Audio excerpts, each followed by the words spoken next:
पौढ़ शिक्षा एवं किशोर मान प्रति पितामाता करणीय कर्तव्य उपरे सचेतनता कार्यक्रम अनुष्ठित। गौंदिया ब्लॉक अंतर्गत सोरिसापदा ग्राम पंचायतर महिषियाकड़ा ग्राम आज रेभेन्सा विश्वविद्यालय शिक्षा विभाग पक्षर ग्रामांचल किपरि निरक्षरता दूर हेब, दीर्घदिन धरी शिक्षार वंचित थिबा वयस्क पुरुष और महिला माने किपरि शिक्षित हेबे ताहा उपरे एक सचेतनता कार्यक्रम पौढ़ शिक्षा एवं किशोर मानकर प्रति पितामातांकर करणीय कर्तव्य प्रसार निमित्त अनुष्ठित हो जाइछि। प्रथमे उक्त विश्वविद्यालय छात्र और छात्री माने पौढ़ शिक्षा और निरक्षरता दूरीकरण उपरे विभिन्न प्रकार स्लोगान देवा सह प्लाकार्ड धरी ग्राम परिक्रमा करथिले।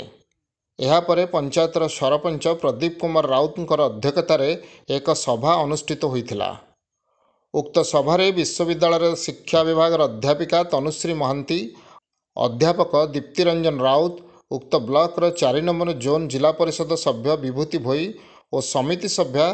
दशमा कालुंडिया प्रमुख योगदान करी विश्वविद्यालय तरफरु एही आदिवासी बहुल ग्राम पंचायत रे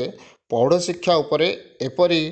एही सचेतनता कार्यक्रम को प्रशंसा करने सहित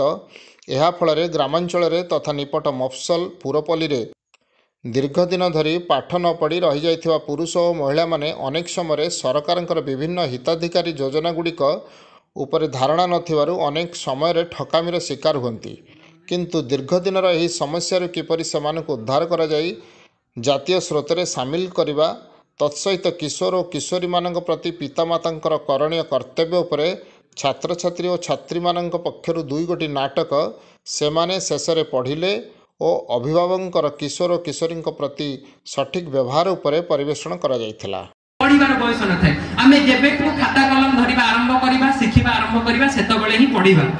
बुझिले पढ़िबार केबे बयस न थाए आमे जीवन सारा नुआ नुआ जिंस शिखुताउ। आमे सेही कथा कहिबा को आसीचु कि एठारे उपस्थित थिबा समस्त वयोज्येष्ठ व्यक्ति एवं वयोवृद्ध व्यक्ति साधारणतः आजिकाली समस्त पिला माने पढ़ी पारुचंती, किंतु जो माने पुराना अमरर लोक पढ़ी पारु नाहंती से माने पुणी केमिति पढ़िबे। बेतिगलाडी कोदना गोटे बिलर फेरेला गरो पानी ग्लास आनी ठिया हेतिबो ना झाला हे पानी ग्लास न मागला जाय ना बुढीला देखाथिबो ना पानी लो हेलो देखो ये आ भितरु बिलर फेरी पानी पाई डाको मारले। व्यवस्थित समुपस्थित मौसा मासी मानकु मोर नमस्कार। आउ हम जमीदारक तरफरु आशीर्वाद एटी आपण माने उपस्थित हेबार कारण जे हम जमीदार बाबू एक अति विशेष सरकारी योजना विषय कथा बाबू इच्छा प्रकाश करिसंती। मो ना भवानी प्रसाद मिश्र रेभेन्सा विश्वविद्यालय शिक्षा विभाग समन्वित बीएड पाठ्यक्रम द्वितीय वर्ष छात्र। एटा गोटे प्रोग्राम जोटा कि गोटे सचेतनता प्रोग्राम थिला जहा फल रे आज आसी ढेंकानाल जिलार सोरिसापदा ग्राम पंचायत को आसी महिषियाकड़ा ग्राम सचेतनता कार्यक्रम आयोजन करूँ। आमर पाठ्यक्रम गोटे अंतर्भुक्त पाठ्यक्रम अटे जो कि आम एठारे लोक मानक प्रौढ़ शिक्षा वृद्ध वृद्धा मानकर जो शिक्षा से किपरि जो मैंने अशिक्षित अच्छा से किपरि निजे अंतत दस्तखत टे कर शिखिले अक्षर टे चिन्ह शिखिले से किपरि लोक मानक आगे निजर साक्षरता को बजाय रखिपारे और कहीं ठकी भंडी पारे ये विषय सचेतनता कार्यक्रम कलु और 2टी नाटक करूँ। गोटे यही नाटक करूँ और द्वितीय नाटक आम साधारणतः जो किशोर बयसर पिला जो मैंने 15 ରୁ 20 वर्ष अच्छा से किपरि निजर जो बढ़ला बयस अच्छी जो गोड़ खसी जबार बेसी भय थाए से बयस अभिभावक मानकर प्रकृत में करणीय कर्तव्य कौन से सांग भली सहित व्यवहार करने दरकार से किपरि सहित मेलापी व्यवहार करने दरकार या नहीं 2टी नाटक मंचस्थ होता और समस्त सरपंच और ग्रामवासी मानकर पूर्ण सहयोग और पूर्ण दर्शकों उपस्थित में 2टी नाटक सफल भाव में संपादन करते एम सरपंच और ग्रामर समस्त व्यक्ति मानक मो सहित नाटक संपूर्ण प्रक्रिया समस्त अध्यापक अध्यापिका और छात्र छात्री मान हृदय धन्यवाद अर्पण कर। रेभेन्सा विश्वविद्यालय शिक्षा विभाग 4th वर्ष छात्र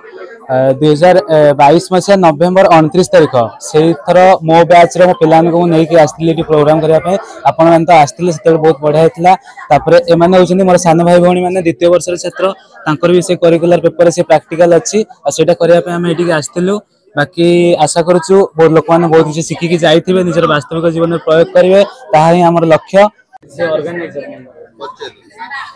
मोर नाम सुभाष लेंका मु सेकेंड इयर रेभेन्सा विश्वविद्यालय आमर ये कार्यक्रम आम कोर्स अंडर करा आम पाखे बहुत कम समय था से बहुत भल प्रिपेरेसन करके कार्यक्रम भल भाव प्रस्तुत करूँ। आम जहाँ भी फीडबैक नहीं गाँ लोक मान पाखक से बहुत भल साटिस्फाइड होचु बहुत खुशी लगुच कि एभली एक गाँ परिवेश अच्छे जोटा कि पूरा प्राकृतिक पूरा फुल ऑफ नेचुरलिस्टिक पूरा लगुच आठिकार गाँ लोक बहुत सपोर्टिव आमर कार्यक्रम पूरा सफल भाव माने आम प्रिपेयर करके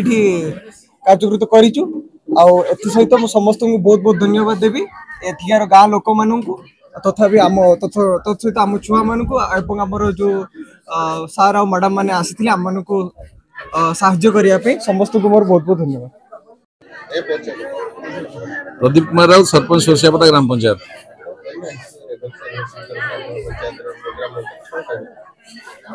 आज आमर जो रेभेन्सा विश्वविद्यालय तरफ जो कार्यक्रम ये सचेतनमूलक कार्यक्रम है यह निश्चिंत स्वागत योग्य पदक्षेप एवं वर्तमान परिस्थिति जो सांप्रतिक परिस्थिति जहाँ आज नाटक माध्यम पिला माने परिवेषण कले जे बापा माँ मैंने जो निज निज कार्यक्रम व्यस्त रोचे से पिला प्रति अवहेला रोचे सेटा हवा उचित नुह एवं जो मैंने वयस्क लोक अच्छा सीनियर सिटीजेन अच्छा से समस्ते शिक्षित हवा आवश्यक एवं शिक्षित ना असुविधा हम कौन ना से किसी जानवे जो टीप कथा कहते टीप मध्यम टीप मड़े जमी सब हड़प कले विभिन्न प्रकार कार्यक्रम हो पारा तेणु शिक्षार आवश्यकता जरूरी अच्छी ये जो कार्यक्रम कर